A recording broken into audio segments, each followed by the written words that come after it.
Encouragement కానీ తప్పక ఉంటుందన్నమాట. ఏదైనప్పటికీ ప్రమోషన్ ఇస్తారని చెప్పి కొంతవరకు ఏంటంటే డిసప్పాయింట్మెంట్స్ గురయ్యే ఛాన్సెస్ కూడా మనకి ఎక్కువ కనిపిస్తున్నాయి. ఎందుకంటే మనం చూసాము అంటే అన్ని మళ్ళీ కూటమి అనేది 3వ ఇంట్లో జరగబోతుంది.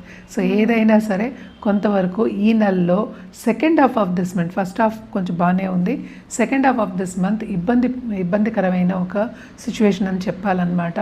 అదొకటి కాకుండా మనం చూసామంటే సెకండ్ హౌస్లో కలయిక, 9th లార్డ్ కలయిక, అలాగే ఈ రాశికి అధిపతి అయిన వీనస్ కలయిక జరుగుతోంది అట్లీస్ట్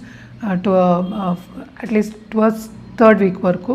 సో ఫైనాన్సెస్ అనేది వస్తుంది, అంటే బిజినెస్ పీపుల్కి మనం చెప్పేది తప్పక లాభం అనేది మనకి కనిపిస్తోంది. కానీ అలాగే ఖర్చు అనేది మనకి ఇందాక నేను చెప్పినట్టు ఖర్చు అనేది మనకి ఎక్కువ కనిపిస్తోంది అనమాట. అదొకటి కాకుండా మనం చూసాము అంటే 7th లార్డ్ అంటే ఏంటంటే కుజుడు కూడా 3వ ఇంటికి మూవ్ అవుతున్నాడు. మనకి 2nd నుంచి 3వ ఇంటికి ఫస్ట్ వీక్లోనే